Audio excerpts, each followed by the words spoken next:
प्रचाराला काही तास शिल्लक आहे आणि शिवसेनेचे जे रुपालीताई पाटील आहेत त्यांच्या शिवसेनेमध्ये मोठ्या प्रमाणात इन्कमिंग चालू आहेत। रुपालीताई पाटील यांचे पती आपल्यासोबत राजेश पाटील आहेत। साहेब, प्रचाराला काही तास शिल्लक आहेत आणि मोठ्या प्रमाणात शिवसेनेत इन्कमिंग सुरू आहे, काय सांगाल आपण? आपण रोजच बघत आहोत की गेल्या 5-6 दिवसामध्ये हिंगोली विधानसभेतील बऱ्याचशा गावातील जास्तीत जास्त भाजपच्या शाखेमधले लोकांचा प्रवेश होत आहे आणि काँग्रेसच्या लोकांचा देखील आमच्याकडे प्रवेश झालेला आहे।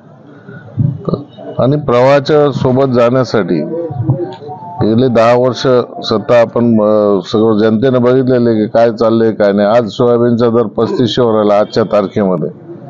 असे हाल शेतकऱ्यांचे होत आहेत आणि सर्व शेतकऱ्यांचे मुलंच ग्रामीण भागात राहतात।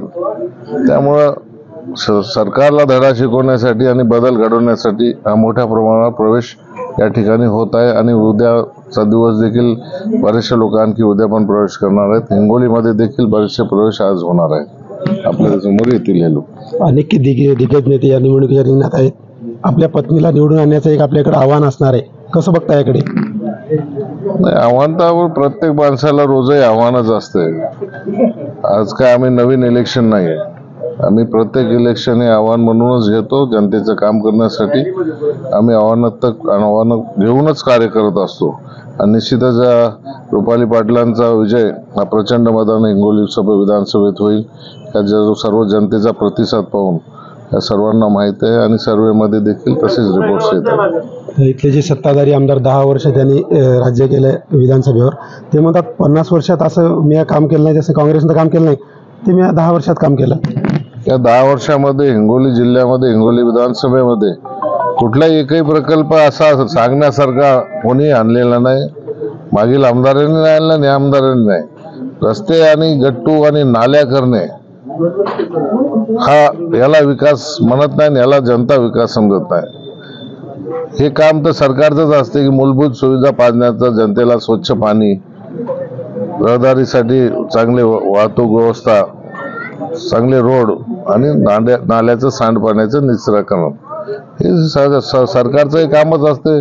जनतेच्या खिशातून हे पैसे टॅक्सच्या माध्यमातून सरकारकडे जातात आणि त्याच टॅक्समधनं हे काम केले जातात। हे काय कोणाच्या घरातून कोणी करत नसते। त्यामुळे कुठलाही प्रकल्प 10 वर्षामध्ये एखादी कुठला सूतगिरणी असो, एखादा मोठा प्रकल्प असो, असं दिसण्यासारखा तुम्हीच सांगा एखादा तरी दिसतोय का 10 वर्षात गेल्या 32 वर्ष झाले शेणगाव तालुका झालाय। त्या शेणगाव तालुक्यात साधी MIDC आणलेली नाही। आज कोर्ट कुठं चालतं माहिती आहे तुम्हाला? आज कोर्टाची बिल्डिंग तिथं नाही। 32 वर्ष झाले तालुका होऊन। तहसीलच्या एका खोलीमध्ये वरच्या मजल्यावर सन्माननीय न्यायाधीशांचा कोर्ट चालतो। कुठल्याही प्रकारचा विकास नाही। जनतेला माहीत झालेला आहे, जनता कंटाळलेली आहे आणि निश्चितच जनता धडा दाखवल्याशिवाय राहणार नाही। नक्कीच इथले जे विद्यमान आमदार होते 10 वर्ष त्यांनी भाजपमध्ये त्यांनी सत्ता गाजवली आहे, त्यांनी कुठेतरी विकास नाही केला असून त्यांनी भकास केला असल्याचं त्यांनी असं सांगितलं। राजेश पाटील आपल्यासोबत होते। अजून आपल्यासोबत काही शिवसैनिक आहेत, त्यांनी शिवसेनेत प्रवेश केला आहे, त्यांच्याविषयी आपण बोला। दादा, तुमचं नाव काय आणि आज तुम्ही शिवसेनेत प्रवेश करत आहे, काय आपली पहिली प्रतिक्रिया? माझं नाव केशवराव रामराव अंभोरे आहे। मी आजपर्यंत आता प्रवेश केलेला आहे शिवसेनेमध्ये। आज आपण प्रवेश करत आहात शिवसेनेमध्ये, काय जे मागचे जे विद्यमान आमदार आहेत भाजपचे तानाजी मुटकुळे, काय विकास कामं केलं म्हणतात त्यांनी, काय सांगाल आपण? त्यांचे विकास कामं पसंत नसल्यामुळे शिवसेनेमध्ये आम्ही प्रवेश केलेला आहे। नक्कीच इथले जे सत्ताधारी आमदार आहेत त्यांचं कुठंतरी विकास कामे केले नसल्यामुळे आम्ही शिवसेनेत प्रवेश केला असल्याचं सांगित आहेत। अजून आपल्यासोबत आहेत दादा, शिवसेनेत प्रवेश करता, काय आपली पहिली प्रतिक्रिया? मी जो आजचा हा शिवसेनेमध्ये प्रवेश केला यामागचा मूळ कारण म्हणजे आज आपल्या महाराष्ट्रामध्ये आपल्या सर्वांनाच, गोरगरीब सर्वांना हे शासन हटवणं सगळ्यात महत्त्वाचं आहे। कारण आता तुम्ही सोयाबीनचं बघत असाल तर शेतकऱ्याला 4,000-3,800 रुपयानं सोयाबीन विकली चालली आणि कोणत्याही संदर्भात असो, आरक्षणाचा असो, कोणताही असो, आणि या 5 वर्षामध्ये या सरकारचा नुसता खेळ चालला आणि गोरगरीब जनता याच्यात झुरपटून निघली। आणि जर याच्यातून आपल्याला बाहेर निघायचं असेल तर आपल्याला शिवसेना, उद्धव बाळासाहेब ठाकरे यांच्याशिवाय पर्याय नाही। म्हणून आज मी राजेश भैया पाटील यांच्या नेतृत्वाखाली शिवसेनेमध्ये प्रवेश घेतला आणि जोमाने आम्ही या शिवसेनेचं काम करून रुपालीताई पाटील यांना विजयच करणार हे आम्ही तुम्हाला ग्वाही देतो.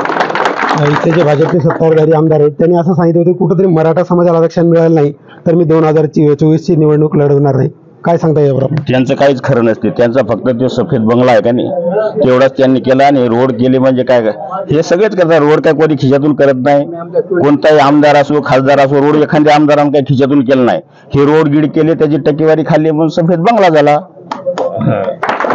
नक्कीच इथले जे सत्ताधारी आमदार आहेत त्यांनी स्वतःचा विकास केला आणि मतदारसंघात विकास कामं नाही केल्यामुळे आम्ही रुपालताई पाटील यांच्या नेतृत्वात तसे राजेश पाटील शिवसेने यांच्या नेतृत्वात आम्ही शिवसेनेत प्रवेश केल्याचा असल्याचं नागरिक सांगत आहेत.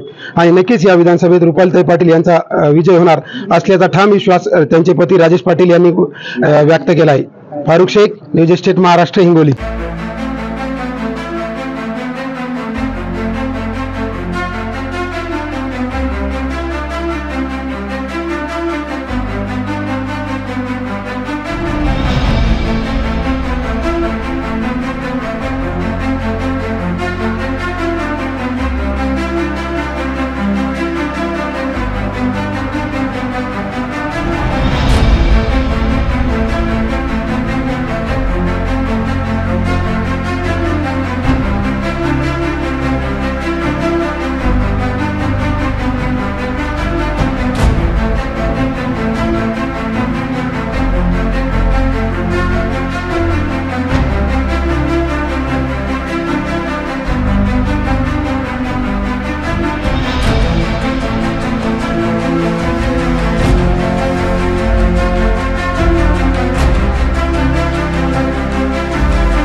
सगळ्या